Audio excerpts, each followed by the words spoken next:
A large chunk of my business is helping students achieve a high score on their SAT and their ACT.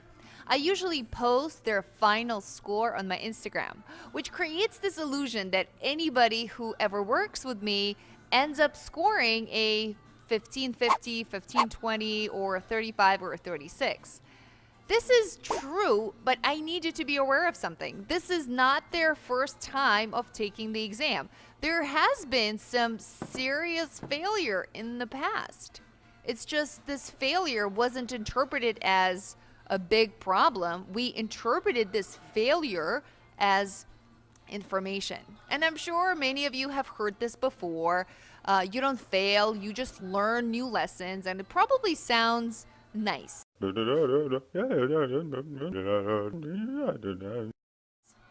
how can you really apply this? I'm going to teach you a simple 3-step process of how you can interpret any failure in your life. I set a goal for myself this year and I didn't fulfill it. And when I was talking to my coach about it, I really didn't want to talk about it. And she said, "No, we have to discuss it." And I was like, "No, it's okay. It was a big goal. It's fine." And she said, "No, any goal, if you interpret it incorrectly, you may make it mean that you were never supposed to get that goal, that maybe you don't have what it takes to get that. You need to analyze it." And when she took me through this 3-step process, my eyes opened up. And I know for a fact that if I didn't go through that little process, I wouldn't be able to feel confident towards that goal. So let me show you what I mean by that. When we take an exam, and let's say we studied, and then we end up getting a D or an F, what do you make it mean about yourself? Maybe you're not smart enough, maybe you don't deserve it, maybe you don't have what it takes. Now, your brain starts to experience pain when you think about that exam. Next time you take an exam, or next time you take an exam in the same subject, do you think your brain will be willing to prepare for it? Your brain feels that pain and feels that danger and wants to protect you from that danger. So you start to procrastinate, you start to find excuses to not prepare, the whole gamut. I did not want that for myself, and I definitely don't want that for my clients. I know that on their way to their 1500, 1520, 1530, they are going to take a few tests and they are going to be learning a few lessons. So there will be some failures on their way. I want them to be prepared. Step 1, I want you to list either out loud or write it down 10 things that went right. You heard me correctly. Even though you failed, there were some things that went right. Don't just list one thing or 2 things. That's why I make you list 10 things. And I always count, I put my fingers out, and every time they say something that went right, I count it. So if they come up with 9 things that went right, I make them come up with 10. And if they can come up with 20, even better. Let me give you an example. If you go and take the SAT test and you score 1250, in my world, that's considered a failure, especially if you were shooting for a 1450. What do? You list 10 things that went right. Well, did you get there on time? Yes. Did you find the school okay? Yes. Did you take your calculator with you? Yes. Did you take 2 pencils with you? Yes. Did you finish one section in time? Yes. Did you solve some of the math problems? Oh yeah, in fact, I solved most of the math problems with no questions. I didn't get stuck on them at all. Great. Now, did you understand the topic of the passages? Yes, I understood 4 different passages, and the 5th one really gave me trouble. This is where I lost points. Amazing. Now we have 3 more things to go that went right.